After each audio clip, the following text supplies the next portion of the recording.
बिहार में साल के अंत में होने विधानसभा चुनाव, उससे पहले आरोप प्रत्यारोप का सिलसिला लगातार चलता जा रहा है। सबके बीच में बाबा बागेश्वर धीरेन्द्र शास्त्री पहुंचे हैं पटना में, बिहार में, तो उस पर भी अब आरोप प्रत्यारोप देखने को मिल रहा है।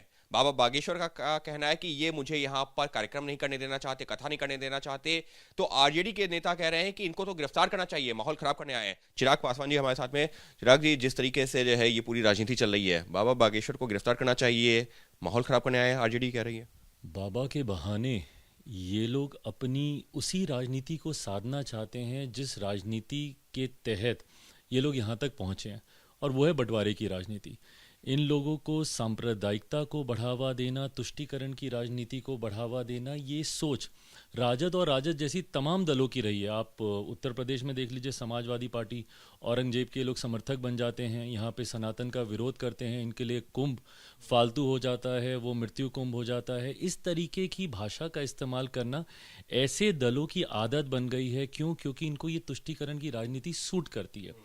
खास तौर पर राजद, क्योंकि इनको अब इस बात का एहसास हो रहा है कि इनका जो कोर वोटर रहा है मुसलमान भी अब इनसे दूर होता जा रहा है, और उसको एक साथ साधने के लिए इनके पास सोच बस ये बच जाती है कि किसी भी तरीके से हिंदू धर्म को गाली दो, सनातन को गाली दो, ऐसे धर्म गुरुओं को गाली दो जो कि सनातन का प्रचार करते हैं। आप मुझे बताइए ना, बाबा बागेश्वर से आपका क्या लेना देना है भाई?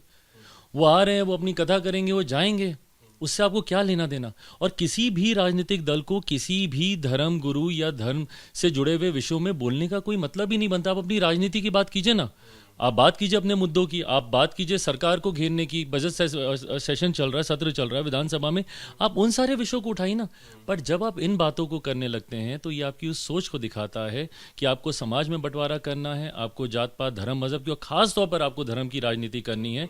और उस राजनीति को, और क्योंकि इस साल चुनाव है, बिहार में चुनावी वर्ष है, तो ये इस तरीके की बातें, अभी तो शुरुआत ही, आने वाले दिनों में ये लोग सिर्फ और सिर्फ बंटवारे की सोच के साथ इन बातों को और बढ़ावा देंगे। आरजेडी नेता तो कह रहे हैं कि ये माहौल खराब कर रहे हैं, जिस तरह से हिंदू राष्ट्र की बात कर रहे हैं, लगातार जो है हिंदुत्व की बात कर रहे हैं यहाँ करके। और सिर्फ बाबा बागेश्वर ही नहीं, रविशंकर जी वहाँ पर पहुँच रहे हैं, उसके अलावा मोहन भागवत जी वहाँ पर पहुँच रहे हैं। तो चुनावी वर्ष में इतने सारे कार्यक्रम वहाँ पर।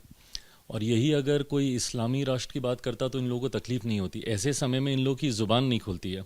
आप मुझे बताइए, जब औरंगजेब के ऊपर जब टिप्पणी की गई, उस वक्त तो इन लोगों में से किसी की का मुंह नहीं खुला। उस वक्त तो किसी ने बोलना ज़रूरी नहीं समझा। यही बात है, इन लोगों को तकलीफ इस बात की है कि क्यों समाज एकजुट हो रहा है। इन लोगों ने पहले जातीयता के आधार पर बांटने का प्रयास किया। आज अगर धर्म या सनातन का प्रचार होने से अगर जातिवाद में कमी आ रही है, तो अब इन लोगों को सांप्रदायिकता का सहारा लेना, अब इनको हिंदू मुस्लिम करना है। और इसी सोच को साधते साधते साधते इन्होंने समाज को बर्बाद करने का काम किया। याद कीजिए इनके शासनकाल के वो 15 साल, किस तरीके से बिहार में पलायन हुआ, किस तरीके से बिहार में लोगों को प्रताड़ित किया गया। क्यों? क्योंकि इन लोगों की सोच यही रही है कि समाज को बांटो और शासन करो। इस सबके बीच में महागठबंधन में अलग अलग तरह के बयान सामने आ रहे हैं। आरजेडी के नेता कह रहे हैं तेजस्वी यादव ही सीएम का चेहरा होंगे, कांग्रेस कह रही है कि चुनाव के बाद देख लेंगे। हालांकि अब जानकारी मिली है कि बैठ करके तय किया जा रहा है कि सीएम के चेहरे को लेकर के इस तरह से वाद विवाद ना हो। कहीं ना कहीं जो ये लोग प्रश्न हम लोग के ऊपर उठाते थे ना, दिक्कत इन लोग के यहाँ हो गई है। पहले लोग बोलते थे एनडीए में कैसे होगा, सीट शेयरिंग कैसे होगा, लोकसभा से हम लोग के पीछे पड़े हैं।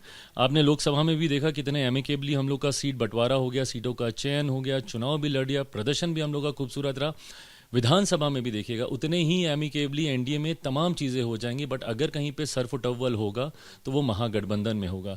जिस तरीके से एक वर्चस्व की लड़ाई वहाँ पे शुरू हो गई है, कांग्रेस भी इस बार कम सीटों पे समझौता करने को तैयार नहीं है, और करना भी नहीं चाहिए। भैया, राष्ट्रीय पार्टी रही है, क्यों आप एक पिछलग्गू बने हुए इतने सालों से? और बिहार में आपके पास खोने के लिए क्या है? और इस सोच के साथ इस बार कांग्रेस आगे बढ़ रही है कि जब खोने के लिए कुछ है ही नहीं तो माइट एज वेल संगठन को हम लोग मजबूत करें। इस बात का डर राजद को अब हो चुका है, तभी ये लोग एक समझौता करने का प्रयास कर रहे हैं, ये बैठकें करने का प्रयास कर रहे हैं। बट ये सारी बातें दबने वाली नहीं है। चुनाव आते आते तक आप देखिएगा, मुझे नहीं लगता कि महागठबंधन एकजुट रहेगा। ये भी खंडित होगा और अलग अलग ये लोग चुनाव लड़ेंगे। जैसे दिल्ली में देखा, सो कॉल्ड इन्होंने इंडिया अलायंस बनाने का प्रयास किया राष्ट्रीय स्तर पे, क्या हुआ? इंडिया अलायंस की तमाम प्रमुख पार्टियां दिल्ली में एक दूसरे के सामने चुनाव लड़ने पे आ गई। आम आदमी पार्टी हो, कांग्रेस हो, एक दूसरे के सामने लोग चुनाव लड़ रहे थे। यही हाल बिहार विधानसभा के चुनाव में भी देखने को मिलेगा। इस सबके बीच में जिस तरीके से संजय, लगातार एक के बाद एक आरोप प्रत्यारोप का दौर चल रहा है। नीतीश कुमार के ऊपर तो तेजस्वी यादव लगातार हमला कर ही रहे थे, लेकिन अब जो है बीजेपी के वरिष्ठ नेताओं की भी तस्वीरें वहां लग गई हैं कि ना टायर्ड चाहिए ना रिटायर्ड चाहिए। मेरी समझ में नहीं आता कि आप किसी के ऊपर ये व्यक्तिगत प्रहार, ये कैसी सोच है? मतलब आप नीतियों के ऊपर आप कीजिए ना। मैं हमेशा इस बात का मैं पक्षधर रहा हूँ कि अगर आपको कड़े से कड़ा विरोध भी करना है, वो भी आप मर्यादित शब्दों में कर सकते हैं। आप मेरे मुख्यमंत्री की नीतियों के ऊपर सवाल उठाइए, आप मेरी सरकार के कार्यशैली के ऊपर आप सवाल उठाइए, डबल इंजन की सरकार के ऊपर आप सवाल उठाइए, बट किसी मुख्यमंत्री की उम्र को बहाना बनाकर, और जब आप रिटायर किसी को बोल रहे हैं तो मतलब इस देश में जितने रिटायर लोग हैं वो सब बेकार हैं। आप ये भावना देना चाह रहे हैं?